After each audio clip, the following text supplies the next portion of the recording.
À la une, la grogne des agents de la Caisse générale de sécurité sociale. Ils avaient prévu une grève illimitée. Au final, un débrayage d'1 heure s'est tenu devant l'établissement ce matin.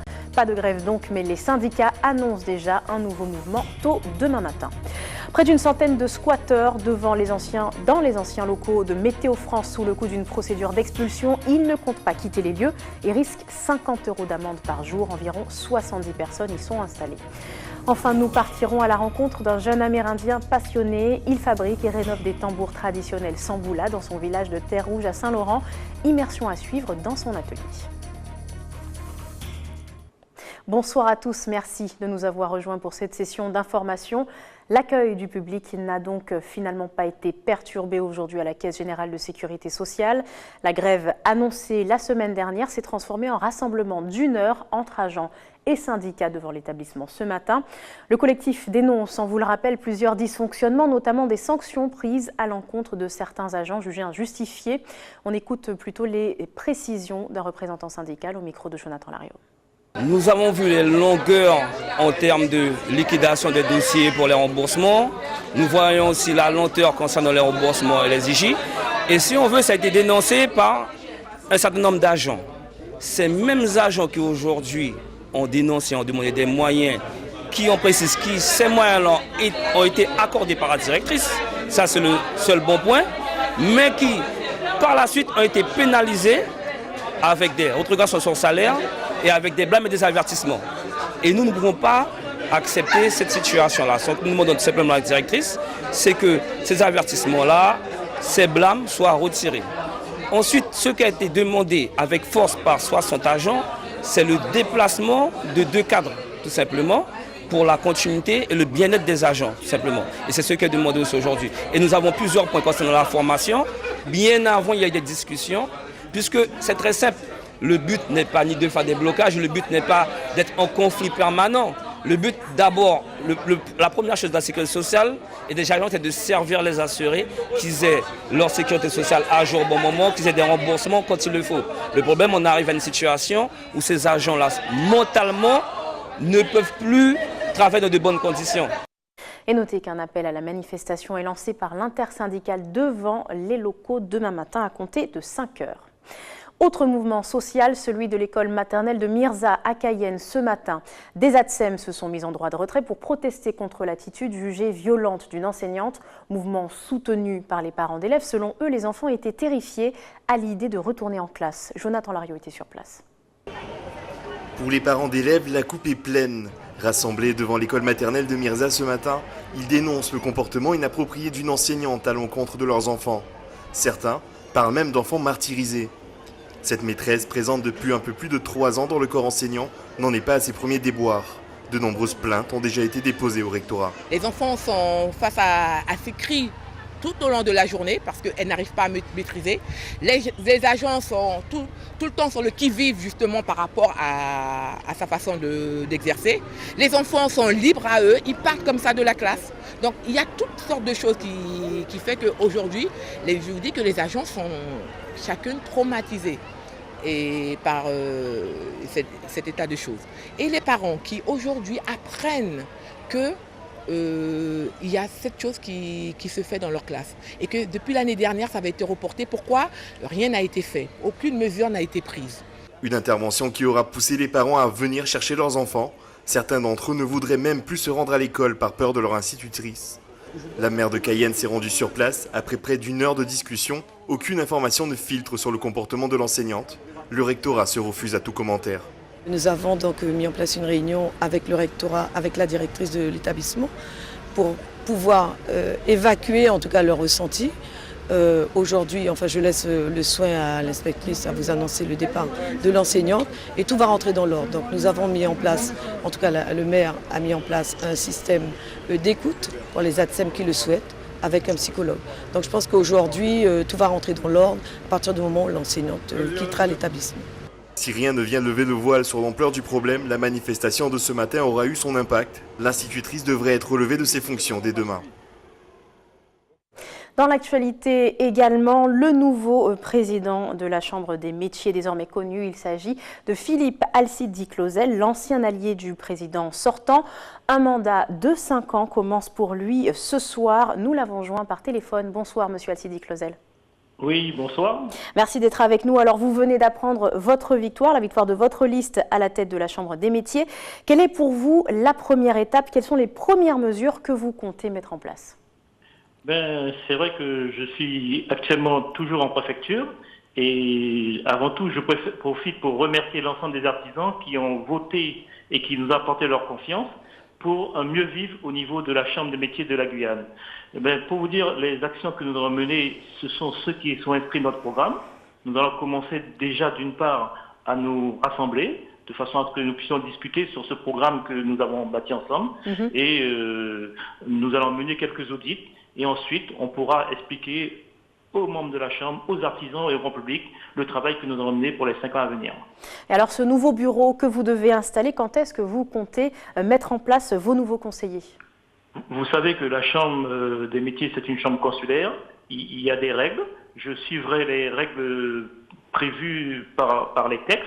Je pense que d'ici 1 mois, nous pourrons installer cette nouvelle gouvernance au niveau de la Chambre des métiers de la Guyane.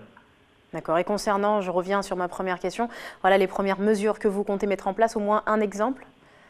Le premier exemple, c'est déjà faire une audit du personnel de façon à pouvoir remettre la Chambre des métiers de la Guyane en ordre de marche, de façon à ce que le personnel de la Chambre s'y retrouve, les artisans aussi puissent rencontrer une Chambre au quotidien. Et nous allons nous atteler à rencontrer les différents élus, nos partenaires financiers, de façon à pouvoir leur dire que voilà, nous sommes une nouvelle équipe et que nous sommes prêts à travailler avec eux. Et puis nous allons travailler sur tous des problèmes de dette, ou enfin, tout le quotidien de la Chambre exactement.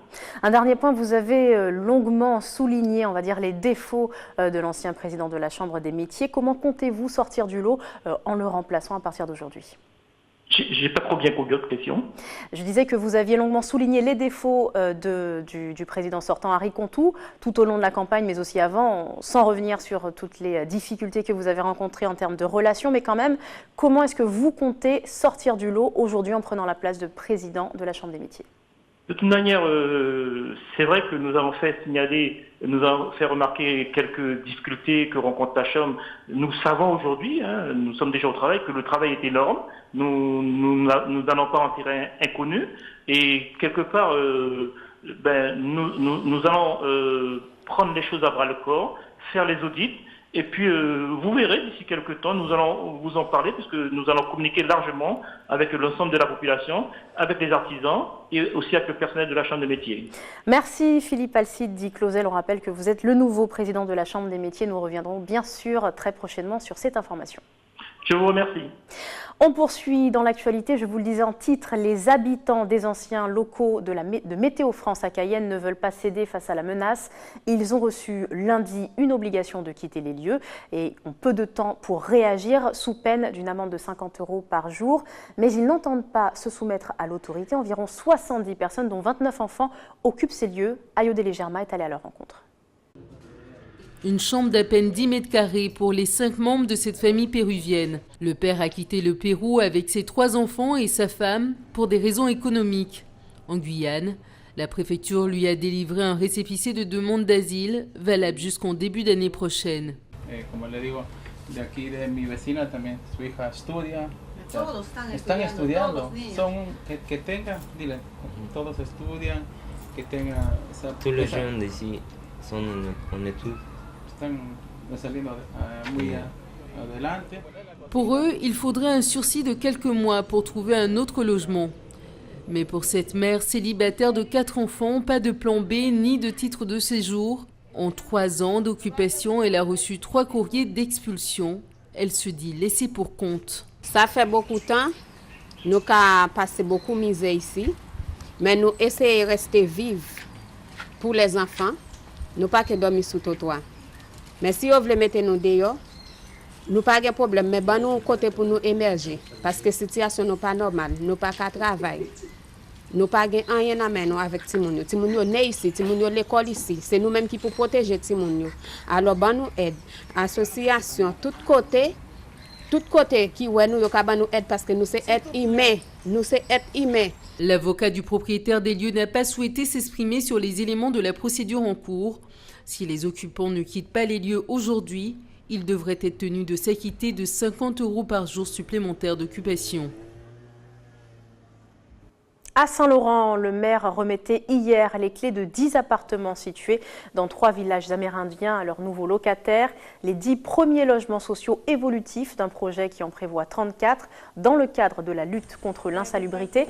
Le programme se poursuit et devrait aboutir dans les prochaines années. Écoutez plutôt les précisions d'une adjointe au maire chargée du foncier. Je me suis attelée au cours de ma deuxième mandature à faire sortir quand même quelque chose de concret. Mais c'est vrai que 34 d'un seul coup, ça faisait beaucoup. Donc le pacte en partenariat. D'ailleurs, c'est le pacte qui s'occupe de ça. Donc moi, en tant qu'élu, je suis le projet.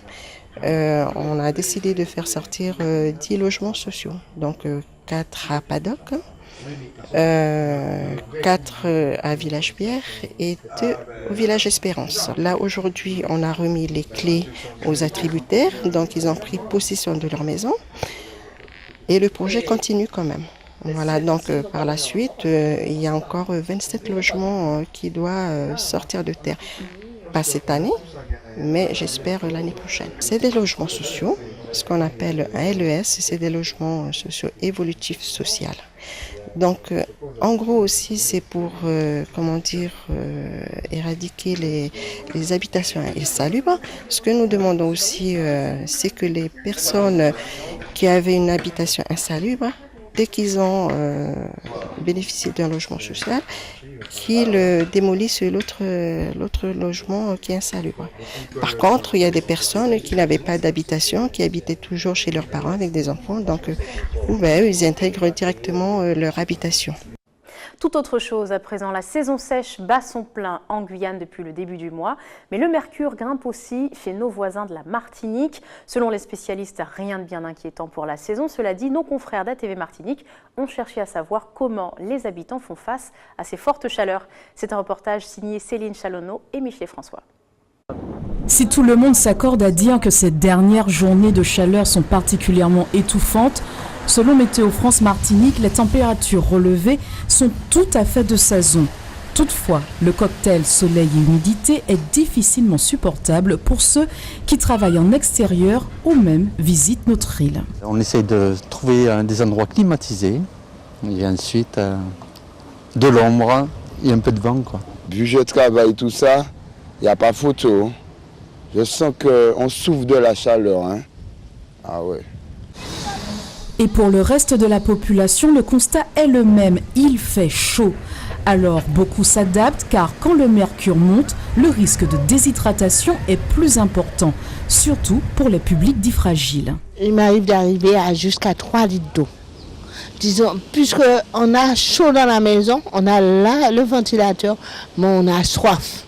Je me lève une petite bain de mer, 2-3 douches par jour, et puis je me relaxe un petit peu. Avec la chaleur, ça habitué comme ça. Faut tenir. Pour les spécialistes des changements climatiques, il n'y a pas encore de conséquences graves et visibles par l'homme du réchauffement de notre planète. Toutefois, en période de chaleur qui s'installe, il est recommandé de s'en protéger, mais surtout d'adopter le bon comportement. La bonne solution, c'est peut-être d'ouvrir un peu aussi portes et fenêtres pour laisser l'air circuler. Alors malheureusement, les maisons ne sont pas forcément bioclimatiques et construites comme elles l'étaient du temps de nos grands-parents où elles étaient construites dans le sens des alizés, mais il n'empêche qu'ouvrir les fenêtres, ça peut parfois être une bonne solution. Ou alors, s'il s'avère nécessaire de climatiser, mais en n'utilisant pas la climatisation, en ne la mettant pas à 16 degrés par exemple ou à 15 degrés, mais en la mettant à 22 degrés parce qu'il fait tellement chaud dehors que le différentiel de température entre la climatisation à 22 et une température extérieure à 32 ou 33 degrés permettent de toute façon d'avoir une sensation de bien-être. Deuxièmement, c'est utiliser aussi peut-être des ventilateurs parce qu'on utilise toujours la climatisation en oubliant que le ventilateur est un brasseur d'air qui peut être très, très efficace aussi. Gardez donc vos bouteilles d'eau à proximité car le thermomètre n'est pas près de baisser. Selon les prévisions de Météo France, il fera encore chaud dans les jours à venir. Aux Antilles toujours, il a pour but de développer les échanges, les évaluations et les recherches scientifiques pour une meilleure prise en compte des rythmes de vie et des besoins éducatifs des enfants. Un observatoire des rythmes et des temps de vie des plus jeunes devrait bientôt voir le jour en Guadeloupe. Pour mettre en place cette structure, le fondateur François Testu s'est rendu sur place. Il a rencontré les membres du comité de suivi. Isabelle Amou. L'aménagement du temps scolaire est au cœur des préoccupations. Il a s'agi lors de cette séance de travail de trouver des solutions pour favoriser la réussite des enfants en tenant compte du rythme et des conditions de vie.